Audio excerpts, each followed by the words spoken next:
ॐ अजाय नमः। ॐ अव्ययाय नमः। ॐ अविनाशिने नमः। ॐ अचिन्त्याय नमः। ॐ अप्रमेयाय नमः। ॐ अद्वितीयाय नमः। ॐ अनिकेताय नमः। ॐ अनुशासनप्रियाय नमः। ॐ अन्तःसाक्षिणे नमः। ॐ अन्तर्यामिने नमः। ॐ आनन्दाय नमः। ॐ आत्मस्वरूपाय नमः। ॐ आङ्ग्लभाषाविदुत्तमाय नमः। ॐ ईश्वराय नमः। ॐ उदारहृदयाय नमः।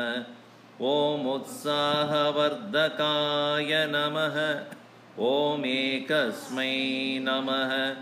ॐ ओङ्कारविदे नमः। ॐ करुणासागराय नमः। ॐ कर्मपरायणाय नमः। ॐ कालातीताय नमः। ॐ कैवल्यस्वरूपाय नमः। ॐ कृतात्मने नमः। ॐ कृतकृत्याय नमः। ॐ गीताज्ञानयज्ञप्रचारकाय नमः।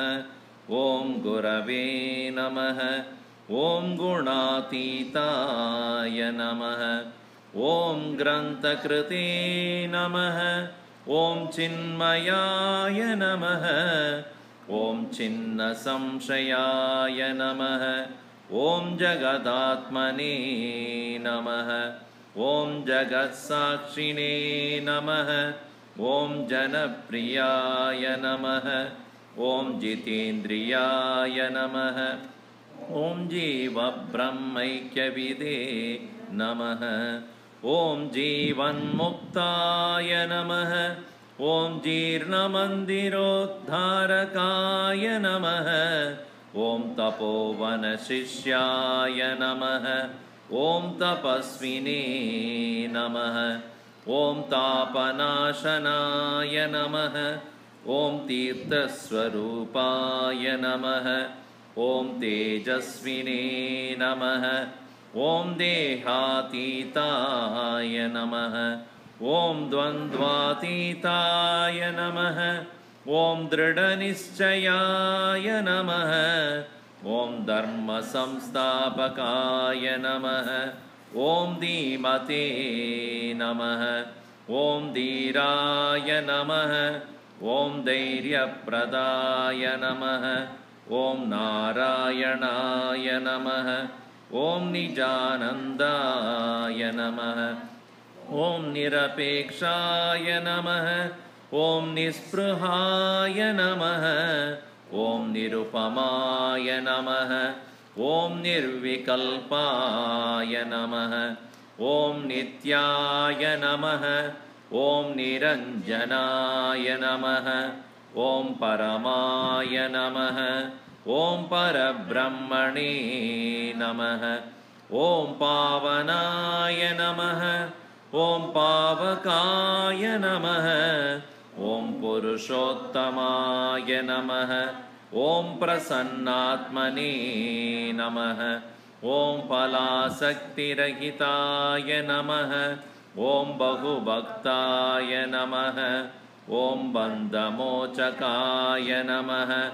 ॐ ब्रह्मनिष्ठाय नमः। ॐ ब्रह्मपराय नमः। ॐ भारतगौरवाय नमः। भूम्ने नमः। ॐ महावाक्योपयनाशनाय नमः। ॐ भारतगौरवाय नमः। ॐ भूम्ने नमः। ॐ महावाक्योपदेशकाय नमः। ॐ महर्षये नमः। ॐ मधुरस्वभावाय नमः। ॐ मनोहराय नमः। ॐ महात्मने नमः। ॐ मेधाविने नमः।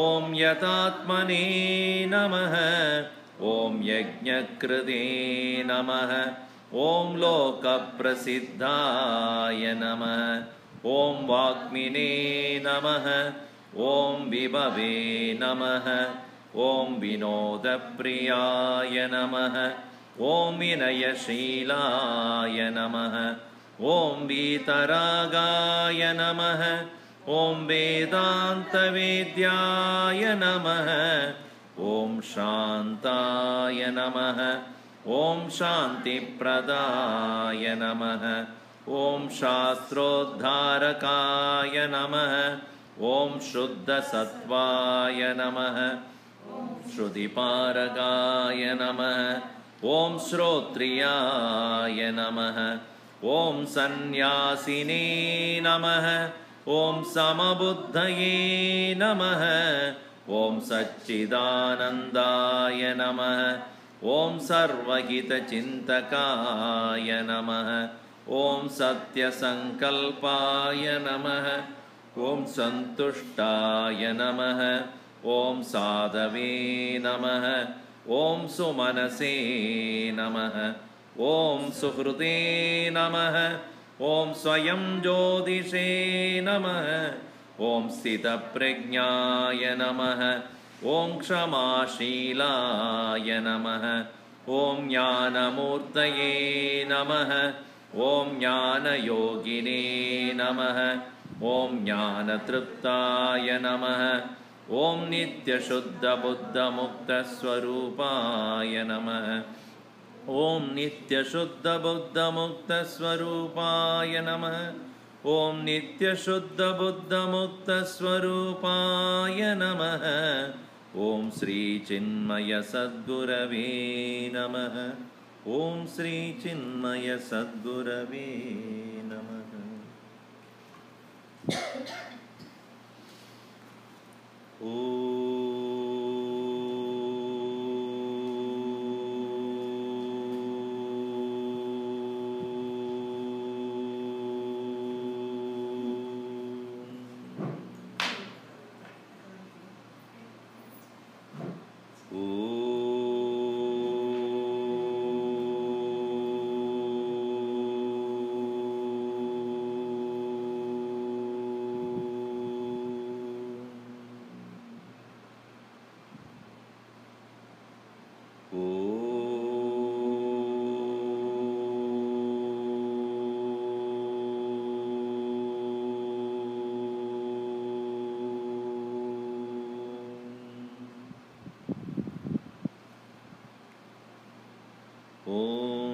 सहना भवतु सहनौ भुनक्तु सह वीर्यं करवावहै तेजस्विनावधीतमस्तु मा विद्विषावहै ॐ शान्ति शान्ति शान्ति समस्तजनकल्याणे निरतं करुणामयं नमामि चिन्मयं देवं सद्गुरुं ब्रह्मविद्वरम्.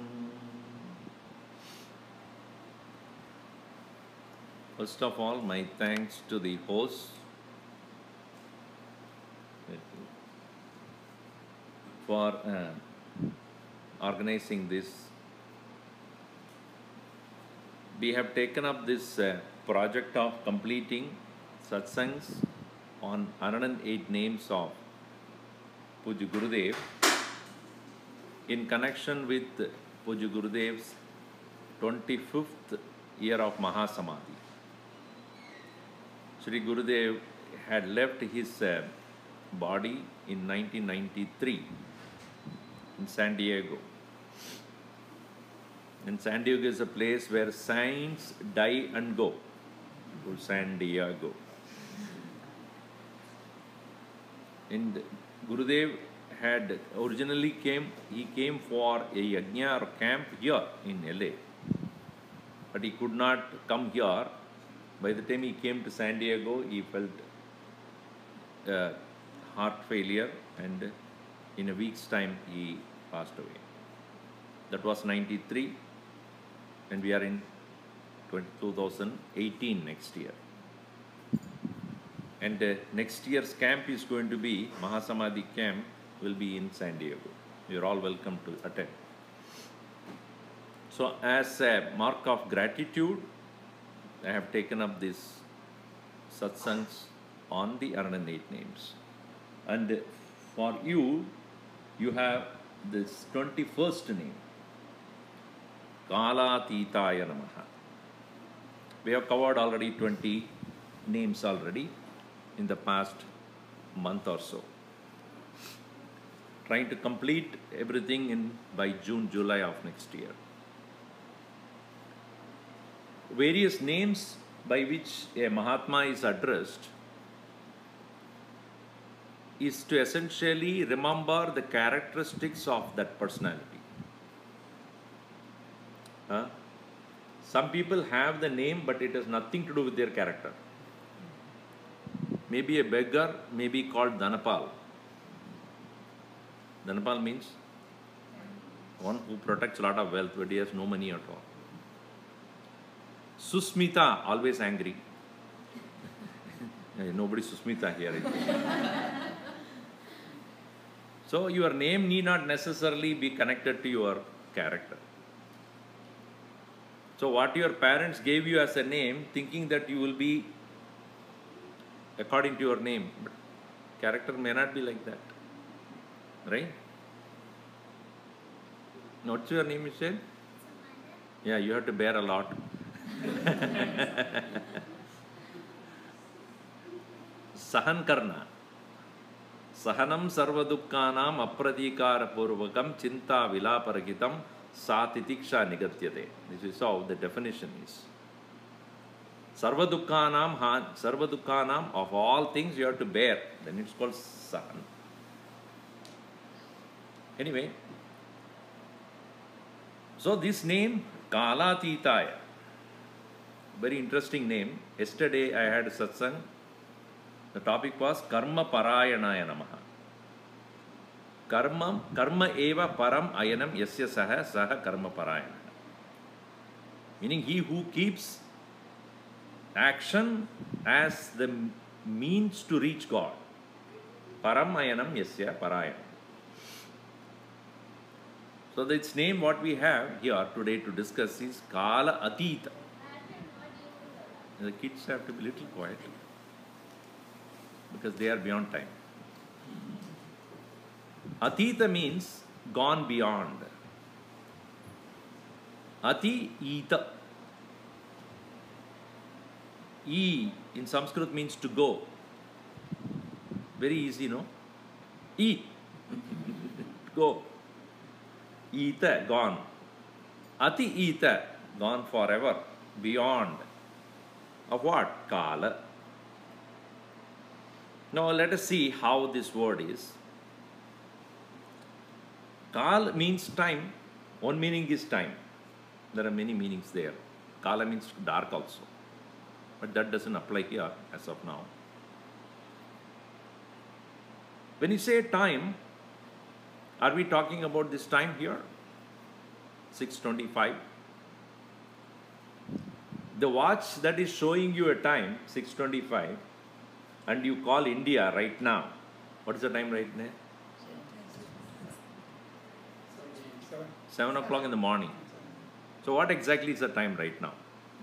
6:25 or 7? 6:25 or 6:55, whatever, 7 o'clock. So you can never be sure. This is called the time. This is the time right now. In London there is some other time. In Hong Kong some other time. So the time which we are now saying that 6:25 is only for our reference. As far as the sun is concerned, there is no time at all.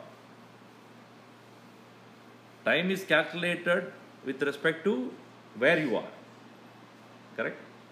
So this is why Einstein also said that relativity of time. Relativity of time.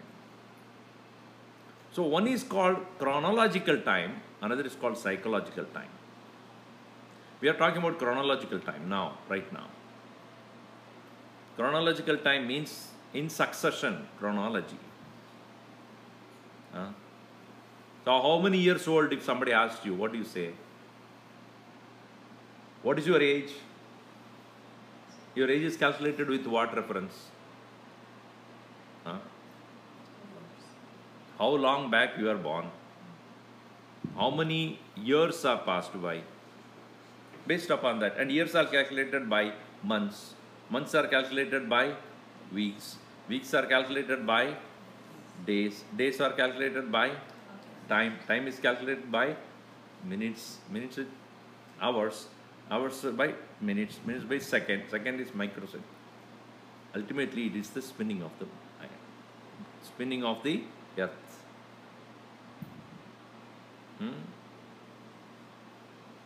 So our age is chronological. Understand that.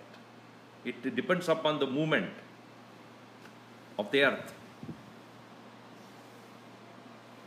How long you will live depends upon, again, the body's age, biological age.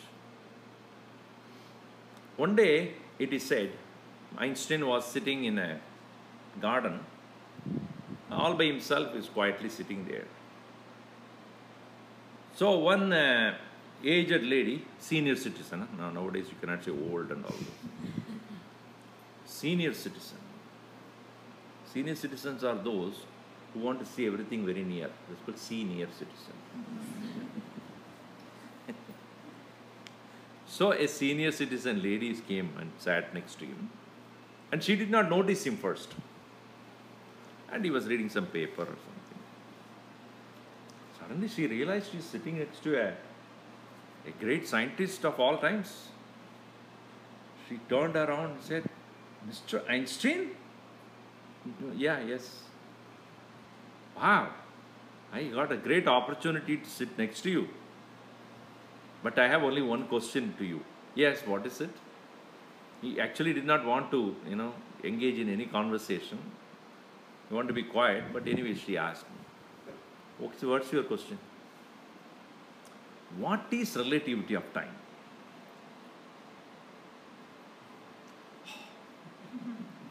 He said, okay, you see, we both are talking, right? And you may be talking to me, maybe I am talking, you are conversing with me for, let us say, a few minutes.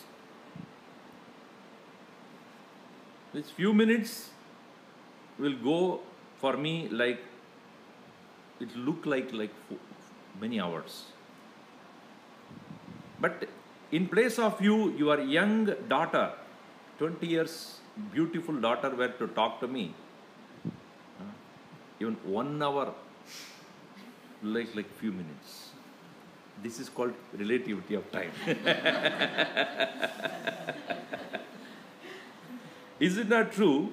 When you are in the company of somebody whom we like, time will go so much until you say, I'm over. If you are watching an interesting movie, it's so thrilling and it is so exciting, a whole hour would have gone by, you would say, oh, over.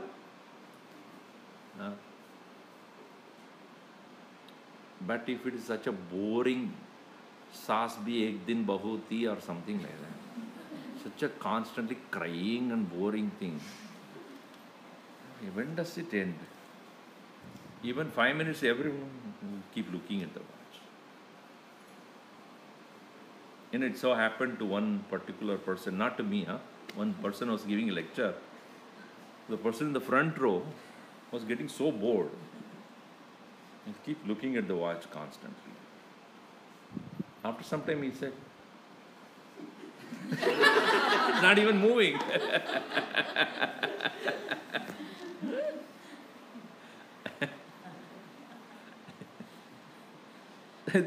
This guy was asked to speak on a subject, and he went on and on and on and on. The organizers could not stop at all.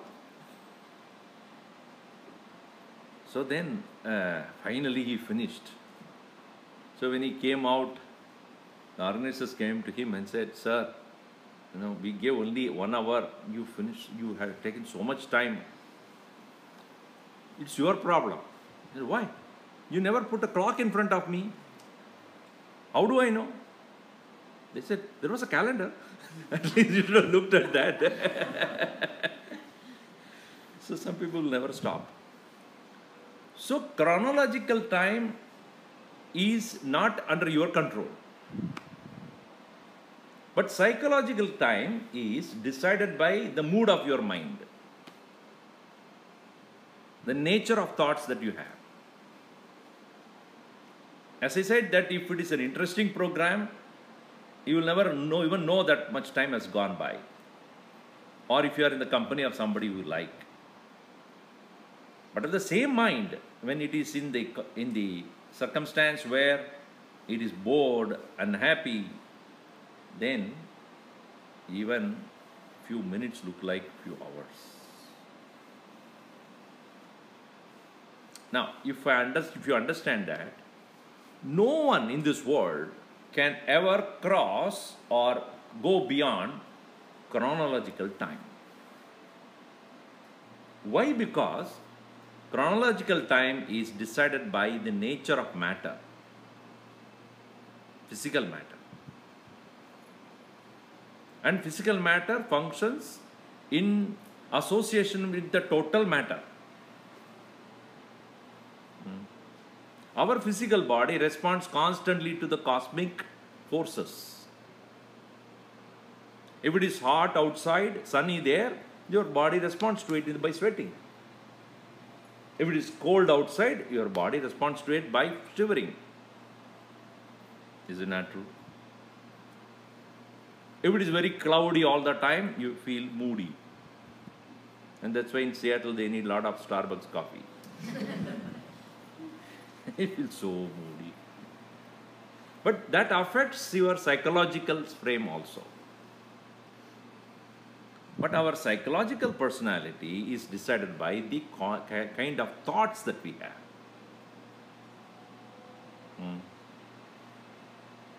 And many people get old by just thinking.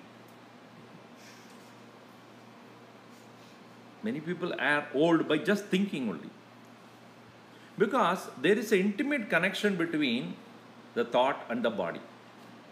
You may not believe, but if you make an experiment, you will know. There was, I think in one of the classes I mentioned this, the German, experimentation. In Germany, they made an experiment during the time of Second World War.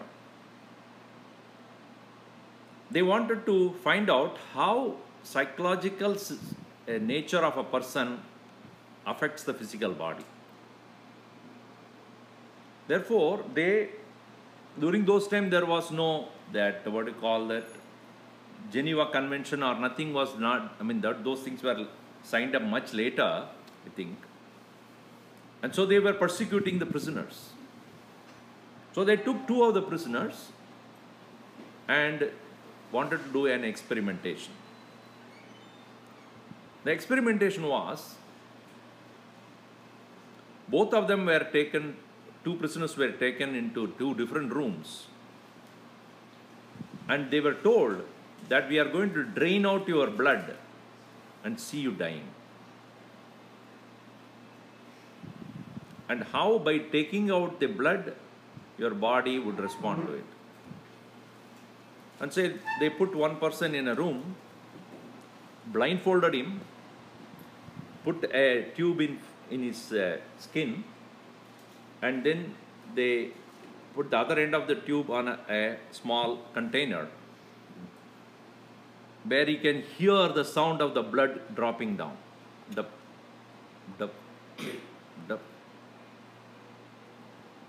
Since he was sitting there blindfolded, he cannot see, but he could feel that the blood is being taken out of his body. And as the more and more blood was taken out, he felt very weak, extremely fatigued, and also afraid of death, shivering, sweating, and finally he died. In another room, another person, he was also blindfolded, he was also put an what you call tube inside. On the other end of the tube, they closed it. So the blood won't go. Instead, they put a small container of water with a small hole dropping into that lower container, making the same sound, dub, dub, dub. He also died. By what? Is it really blood was taken out, or the thought the blood is taken out? The body can even collapse by just thought. Most of the crimes that are happening in our life, not our life, but in and around us, are all because of the psychological disturbances.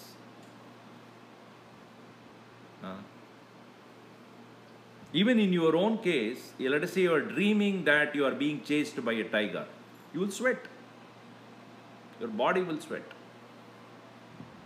Have you not experienced that? Where you are comfortably lying down on a bed, but still your body will sweat. Why?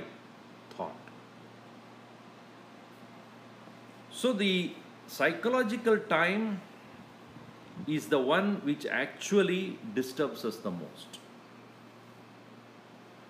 When you are thinking about something very nice, your body responds to that. When you are thinking about something negative, the body responds to it.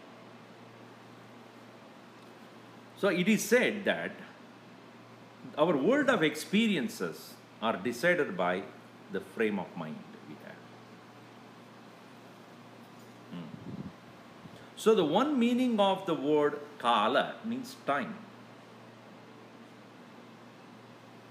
When Kaala-ateeta, when you say one who has crossed the boundaries of time. In other words, one who has crossed the psychological time barriers. And that is possible only when we have the ability to conquer the mind. Bhagavan Sri Lord Shiva is the symbol of the Kaala-ateeta Swarup. One who has gone beyond time. Mrityum Jayah. Because another meaning of Kala is death. Is it not the usual expression, uska Kala aa gaya? Means what? His death has come. And sometimes it means his time has come. But you cannot help. Physical death you cannot help. You know, one person was at home preparing some soup, and there was a knock at the door. So he said, who is this at this time? I'm preparing seriously, early morning. I never called anybody. Who's coming now? He opened the door. Lord Yama was standing there. Kaal aa gaya. So he couldn't recognize him. By the way, who are you? I am death. Okay, he closed the door. No, don't close the door. I am here to take you. Where to? Your time has come. Chalne ka hai. I am not ready. Who asked you whether you are ready or not? I have to take you. You are in the first in my list, early morning list. Can you give me some more time? No. He said, I am preparing a soup. You know, I want to enjoy that soup before I die. Not allowed. Oh. At least let me taste what I have done so far. Okay, you have, because you are in the first in my list, you have to take you quickly. I have so many people to go for. So he said, okay, wait. So he went inside, he made a small bowl full of soup and put some sleeping pill also in that. Brought to him and said, first you taste and then I will taste. Because you are Atiti. So Lord Yama also drank that and he went to sleep. He said, now is the time, but let me finish my mistake. You prepared the soup and enjoyed it. After a few, maybe half hour later, he got up. What did you put in that? It was so good. I slept. Maybe I was tired. While he was sleeping, he removed his name from the top and put it at the end and kept it there. So when he got up, he said, "It was a nice soup you made, you know." Yeah. Anyway, I looked at the list. You see, since you made such a soup, I would like you to enjoy. Therefore, I will start from the last.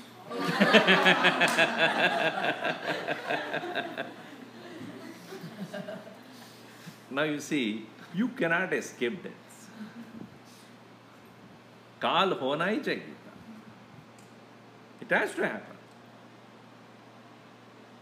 You cannot stop it.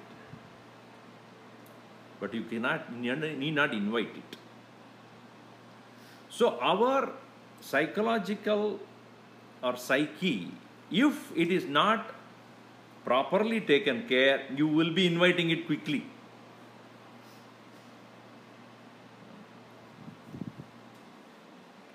So in our religion, all the prayers and all various rituals that are given to us, they are meant for strengthening our psychological being or personality, such that, number one, we will not be inviting it to come fast. Number two, if it comes, we are ready with the strength of the mind.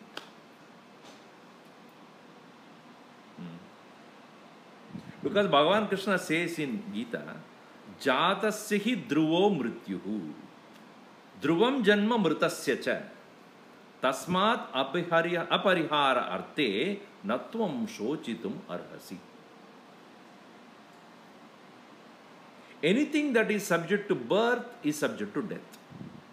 Anything that is subject to death is subject to birth. You cannot help it.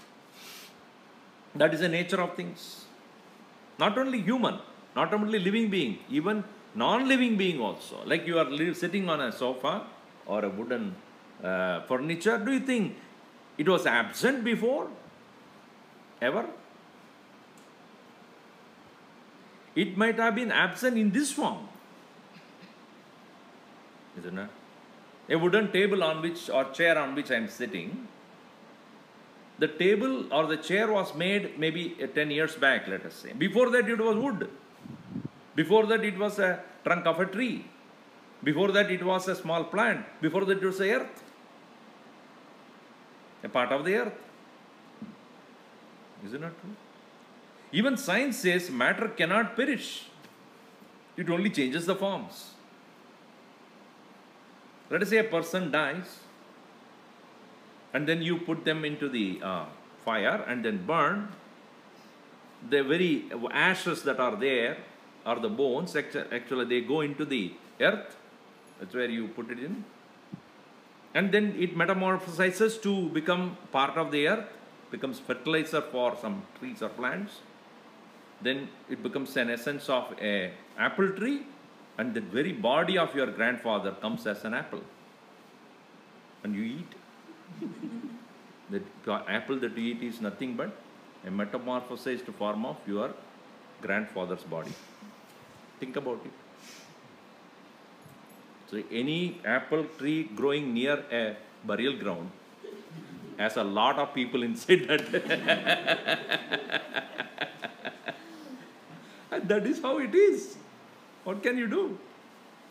Matter doesn't perish. If matter itself doesn't perish, what about the soul? So this knowledge that the soul is not subject to death, one must realize that. That's why Bhagavan Krishna says, you are not subject to death. You are the eternal, everlasting, timeless presence. Natvevaham jatu nasam natvam neme janadipaha nacheva na bhavishyamaha sarve vayam atapparam. Arjuna, understand, I was never absent ever. You will never be, you were never absent. I will not be absent ever. You will not be absent ever. Because by very nature of the soul, we are beyond time, beyond death.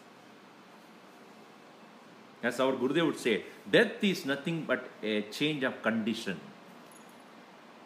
Like the time today, as time goes on and on and on, today will end and night will fall.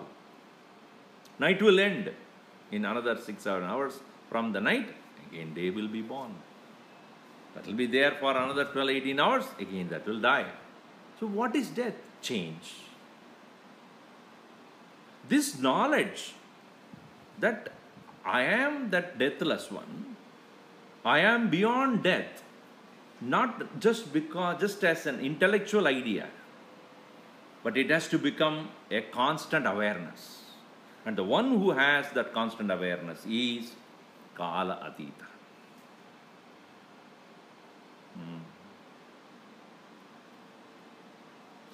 See, symbolically, Bhagavan Shiva has got 3 eyes. You know that. 3 eyes are... Now, how many eyes we have? EYE. Huh?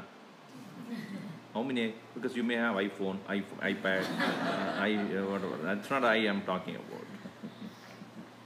How many eyes I have? 2. With 2 eyes, we see 3 dimensions or not? What are the 3 dimensions?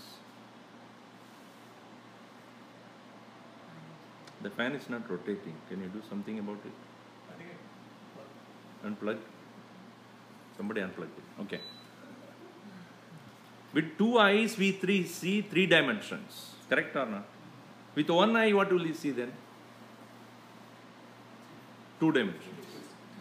What are the 2 dimensions? What are the 2 dimensions? Quick. Height and width. 3rd dimension is a depth. You're all science students, I hope. There's no science in this big thing.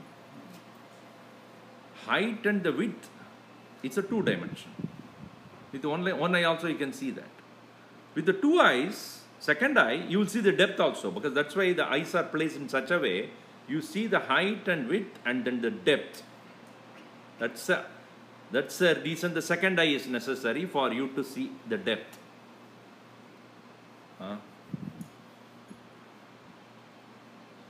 With the 3rd eye, what do you see? If at all you can. You will not only see the depth, you will see the depth. That is called Jnana Chakshu. So if there is an object there, by looking at this object, you do not know when it was made or when it will end. You will not see it. Do you? You cannot see. Now you are all looking, facing me, right? If somebody opens the door, who will know that first? Me. Because I am looking in a different direction. Right?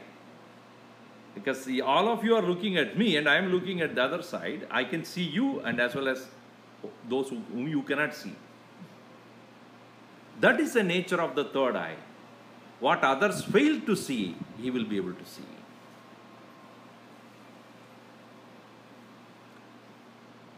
And therefore, he is referred as Dakshinamurti. You know what Dakshina means? Not Dakshina, Guru Dakshina. Dakshina means south.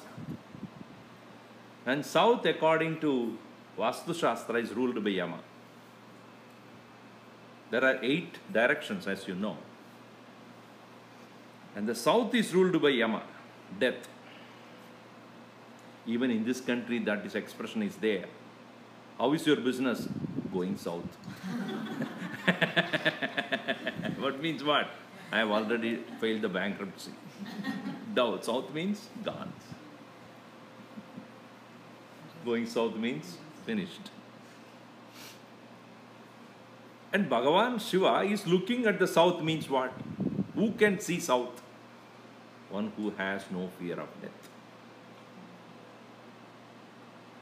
And the students are looking at him facing north.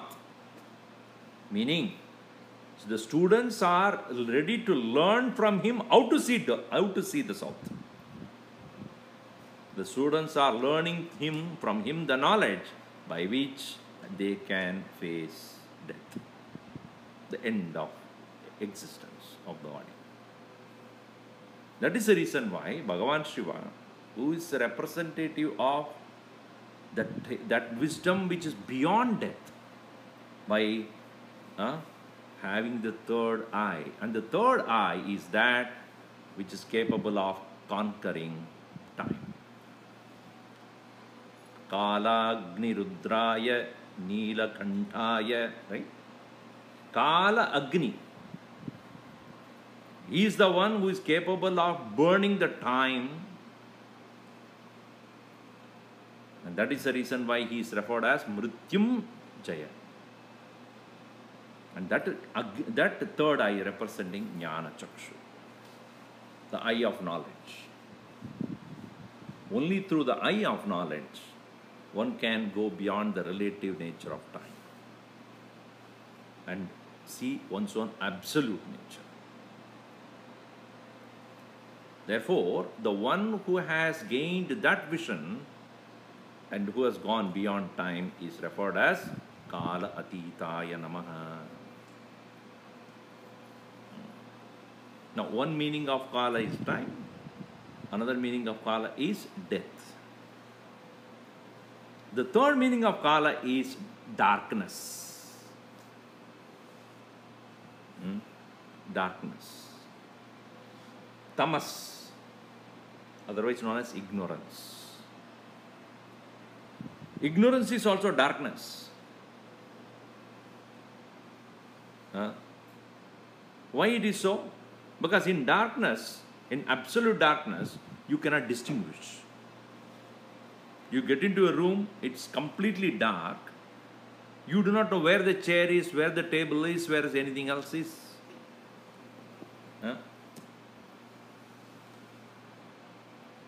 That is why in this part of the world also, this very peculiar festival they have called Halloween. And the dress they wear mostly is darkness, isn't it? Why? To represent black, represent ignorance, represent evil, represent danger, negativity, absence. Once I was coming from Toronto, wearing this dress only, on October 30th.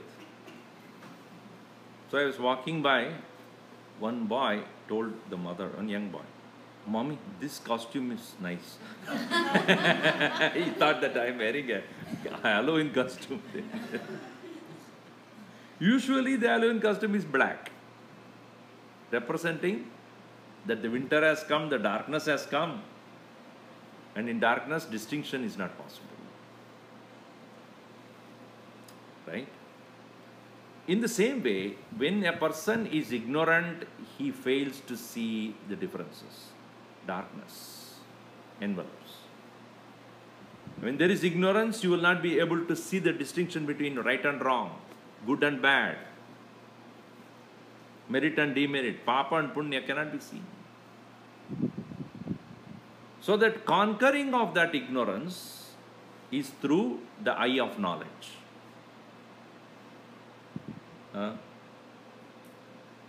And that is the reason why,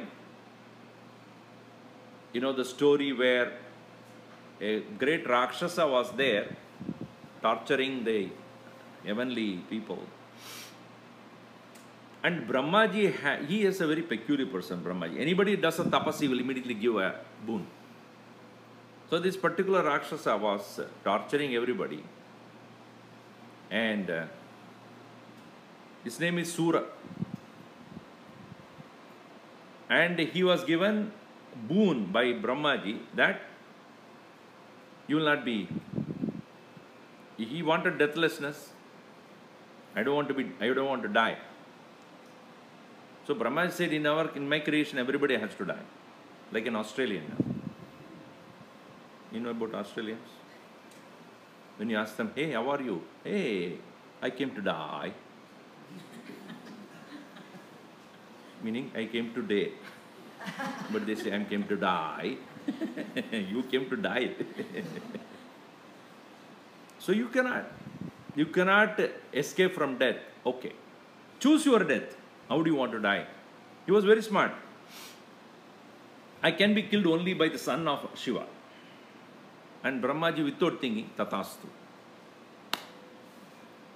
Then he realized Shiva doesn't have a son. What do we do now? By the time he went. So he was torturing everybody, and then all the Devatas went to Brahmaji and said, you gave him a boon. Yes. What did he say? I said, he will be killed by son of Shiva. But Shiva does not have a son. That's not my problem. How did you give that kind of a boon?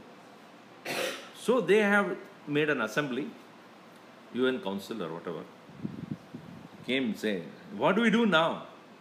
Because at that time, Bhagavan Shiva has already gone into deep meditation, and Dakshayani, the Parvati was Dakshayani, and she has gone into the fire and got burned. And you know the story, I don't want to go into that. And so she is now growing up in Himalayas as Parvata Kumari, as Parvati, meditating upon Shiva. Shiva is in Kailash and she is in another front. Now, how do we make them two meet? And they have to get married. What do we do? So they were looking at each other. No, what do we do now? Only one way is possible. What? Bring our Cupid. Manmad party. He has the ability to take a bow and arrow and release an arrow between Parvati and Shiva. Then they will get fascinated by each other and get married. Oh, okay, we'll do that. So they went to him, or they invited him. He said, I am not going to do it. But Shiva, he will not do that.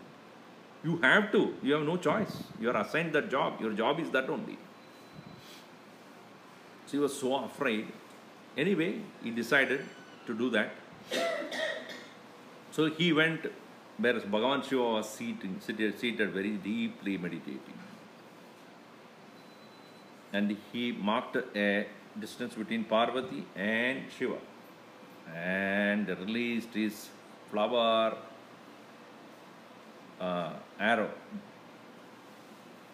When he released the powerful arrow, and Bhagavan Shiva opened his eyes. Who is that? Who disturbed me in my meditation? And he realized that it was this Cupid. What did he do? You all know. What did he do? He opened his third eye. And with that fire that emanated from the third eye, he burnt him to ashes completely. Therefore, he is known as Anaga. Angam na vidyade idi Anaga. There is no body. That's why Shivaratri comes after Valentine's Day. You notice that? Because after that he won't exist.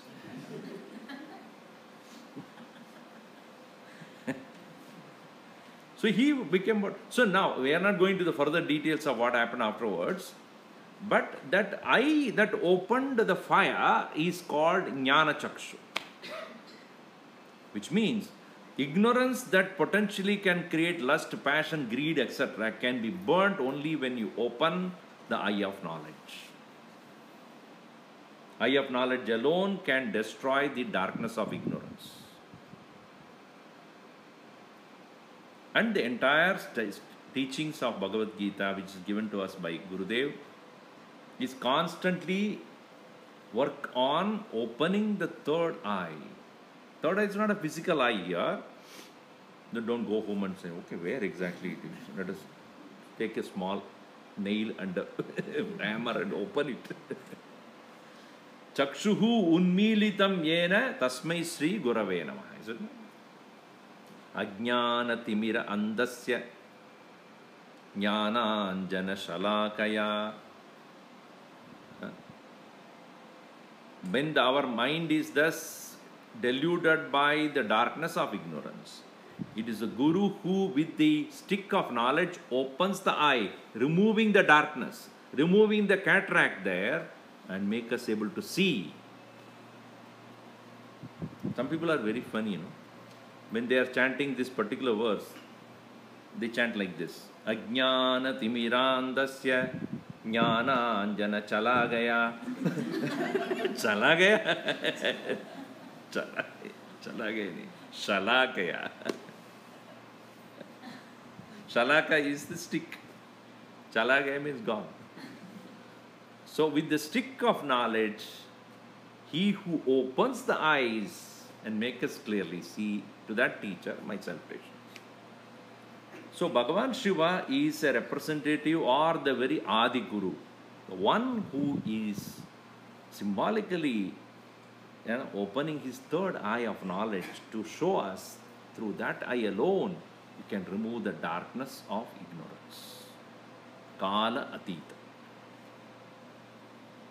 So please understand one thing, that we can conquer time, not chronological but psychological. By knowing that we are not bound by time as a soul. As a body, we are all bound by time. Our body works based upon our chronological time because it's matter. But this individuality in us, the soul in us, is not bound by chronological timing at all. If at all we are suffering, bound by the time, it is our psychological personality which is not mature.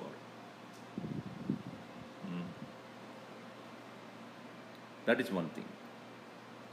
Second thing is, time also means death. Death is only for the matter and not for the soul. Third meaning is, Kala means darkness.